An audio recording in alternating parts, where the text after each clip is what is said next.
एक स्थान पर लिखा है,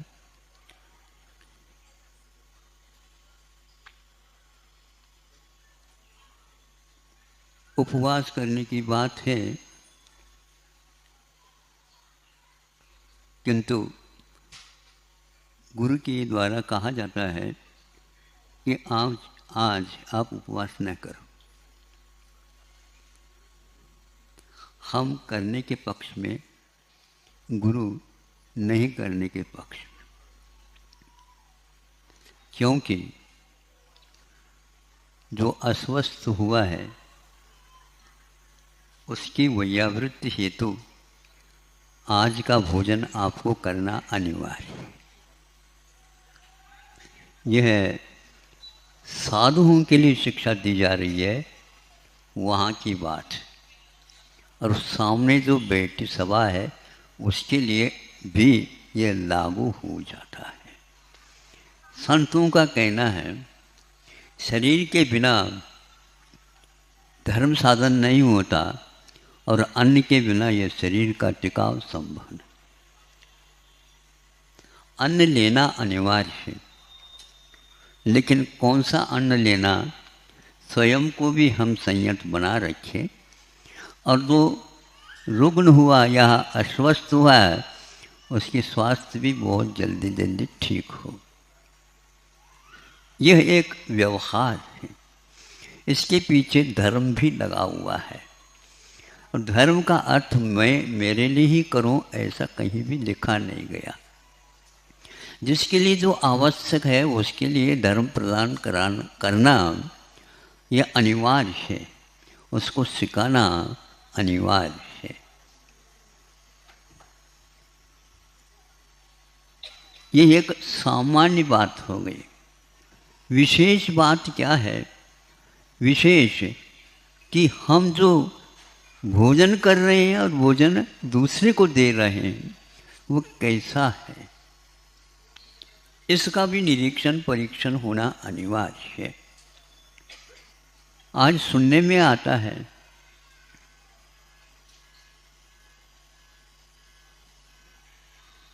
प्लास्टिक के चावल बन रहे हैं। प्लास्टिक क्या है ये आप लोगों को ज्ञात है, पूरे युग को जानने में आया है। अब सोचा सामने वाले व्यक्ति ने विज्ञान के माध्यम से उस प्लास्टिक को इस ढंग से टुकड़े टुकड़े करके रसायन पद्धति से और उसको चावल का रूप दे दिया। आप परीक्षा कर नहीं सकते, आप निरीक्षण कर सकते हैं, लेकिन आप निर्णय नहीं दे सकते यह चावल नहीं है। क्या आप उसको खा नहीं रहे? महाराज इसलिए खा रहे हैं कि चावल बहुत अच्छी क्वालिटी का है और उसमें देखने में तो ऐसा लगता है कि मैं भरपूर खा लूं, और सुगंधी के लिए जो सुवासित चावल होते हैं उससे आगे के वो चावल हैं। अब क्या करेंगे आप? आंतों में जाएगा, क्या वह रोग पैदा नहीं करेगा? इसीलिए जो यहाँ पर अभी कहा गया है, स्वस्थस्य स्वास्थ्यम रक्षेत। स्वास्थ्य होता है, उसके स्वास्थ्य को भी ज्यों का त्यों बनाए रखना ये आवश्यक है। इसलिए एक व्यक्ति का ये काम नहीं है, एक व्यक्ति से लेकर के प्रधानमंत्री और राष्ट्रपति तक ये कर्तव्य की कोटि में आ जाता है। आज के युग में चुनाव के अलावा कुछ नहीं दिख रहा है राजनीति की अपेक्षा से। अब शिक्षा के क्षेत्र के अपेक्षा से साइंस विज्ञान के अलावा कोई पढ़ा ही नहीं जाता है। बच्चा पढ़ना ही नहीं चाहता, पढ़ना चाहता भी है तो अभिभावक बहुत जल्दी भावुक हो जाते हैं। अब उनकी भावुकता को हम कैसे मिटाएं? आप ही मिटा सकते हैं। बच्चे ही अपने माता पिताओं के, लेकिन उनके ऊपर ऐसा प्रभाव पड़ा है अभिभावकों के ऊपर, हमारे बच्चे को तो देशी तो है ही, लेकिन विदेशी शिक्षा भी दिलाना है। अब कौन से तिलक लगाए कि ये देशी शिक्षा है और ये विदेशी शिक्षा है? आप ही बताओ क्या करेंगे हम? अब उसके लेख के माध्यम से, उस विदेशी लेख के माध्यम से हम कह रहे हैं आपको, अभिभावक पहले सुने, बच्चे यदि नहीं आए तो उनको भी सुनाए, जो कोई भी है वो सब सुनाए। यह सुनाया गया था या लिखा गया था भारत में 85 या 80% प्रसूति कार्य को संपन्न कराए जाए, किंतु यंत्र के माध्यम से। चीरा फाड़ी के बिना यह कार्य संपन्न सकुशल हो नहीं सकेगा। और आज भारत में 80 से 85% सारे के सारे, चाहे वह गरीब हो अमीर हो आदि आदि, किंतु विदेशी लेख आता है उसको भी पढ़ना चाहिए। मतलब की बात तो पढ़ो, और तो मतलब की बात नहीं, हमारे लिए रुचि नहीं है उसमें, तो उसको उपेक्षित करो, यह गलत बात है। ज्ञान की ही अवहेलना करना हो गया। विदेशों में जो प्रसूति का कार्य संपन्न होता है वह 15% मात्र आज हो रहा है। सुन रहे हो? तो इन ऑपरेशन के माध्यम से, शल्य चिकित्सा के माध्यम से यदि कोई कार्य होता है तो एक प्रकार से उसके दायित्व बहुत बढ़ जाते हैं। उसकी रक्षा के लिए, आगे के लिए वह किसी भी प्रकार से अब गर्भवती कार्य नहीं कर सकती है। यह कहा जाता है जीवन के लिए एक प्रकार से चुनौती दी जा रही है। घर में बैठ करके भी वह अच्छे अच्छे कार्य करना चाहें तो नहीं कर सकते। आयुर्वेद ही एक ऐसा साधन है इतिहास में, और आज तक वो जीवित है। उसमें कहीं भी इस प्रकार के कार्य के लिए अनिवार्यता नहीं रखी है, किंतु उससे पूर्व में सुखद शिशु का प्रसूति हो, इसके लिए उसको पहले से ही इस प्रकार का अन्न, पान, तेल आदि आदि वस्तुओं का प्रयोग करके उस शिशु का पालन पोषण, स्वस्थस्य स्वास्थ्यम रक्षेत्, 3-4 महीने तक लगातार उसके लिए सेवा के माध्यम से उसमें ऐसे मंत्रों के आरोप किए जाते हैं जिसके माध्यम से शिशु गर्भस्थ होकर के भी सुख और शांति का अनुभव करता है और प्रसूति हो जाती। गरीब हो या अमीर हो, अमीर अपने ढंग से अपना आहार तैयार करता है, उसकी अब लिस्ट यहाँ पर लिखनी पड़ेंगे, तब कहीं आप लोगों को याद होगा अथवा समझ में बात आ सकती। ऐसे ही पहले करते थे और प्रतिशत सारे के सारे व्यवस्थित उस गर्भस्थ शिशु को यहाँ पर आकर रखते थे। क्या यह अपराध नहीं हो रहा है? और इसके पीछे लक्ष्य क्या है? शल्य के अनिवार्यता का केवल पैसा पैसा पैसा, जैसा तैसा, कैसा आए, कैसे आए, पैसे से बिक गए आप लोग। इसीलिए हमारा कहना, आयुर्वेद ग्रंथ को आप खोलिए और जिसके पास ये विद्या विद्यमान है उसको आप दीजिए। आपके लिए गृहस्थाश्रम को चलाने के लिए अर्थ तो चाहिए, लेकिन परमार्थ से यह कार्य संपादित होगा, अर्थ ऊपर से बरसेगा। पहले से ही खड़े हैं दान दातार, इस प्रकार का कोई भी मेरे धन का उपयोग हो, हम उसका उपयोग करना चाहेंगे। इसलिए धर्म का धर्म, कर्म का कर्म, और क्या चाहते हो आप? आज तक वह धर्म और कर्म ग्रंथों में बांध दूर करके रखें, ऊपर से तिलक लगाते हैं, हल्दी का, कुमकुम का और गुलाल का इत्यादि का, किंतु कोई भी व्यक्ति उसको खोल करके पढ़ता नहीं।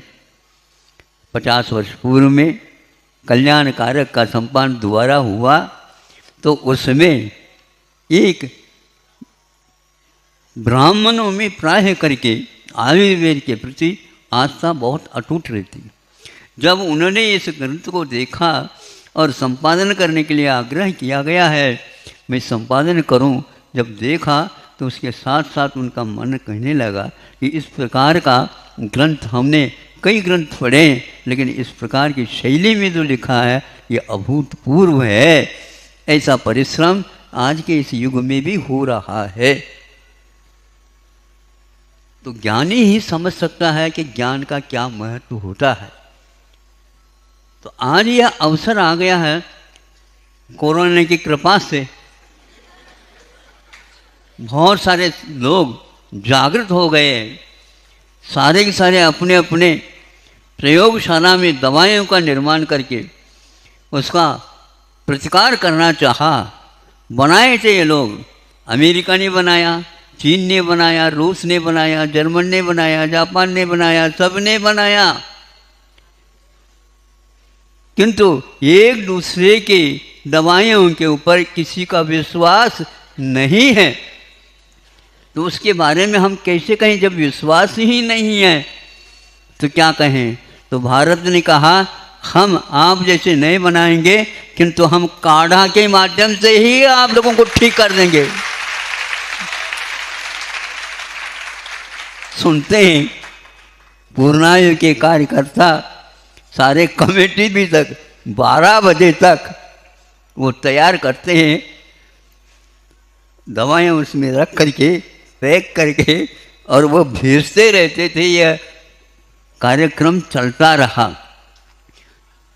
भले ही खरीदते हैं दूसरे कोई पेटी के अनुसार चलने वाली दवाई, लेकिन सामने काढ़े की वह पैकेट रखे रहते थे और हम यही सेवन कर रहे हैं। ऐसे प्रशासन वालों ने भी कहा और शासन वालों ने भी कहा, और मेडिकल कॉलेज में रहने वाले जो डॉक्टर्स हैं उनका भी यही कहना था कि हमारा काढ़े के ऊपर विश्वास जम गया है।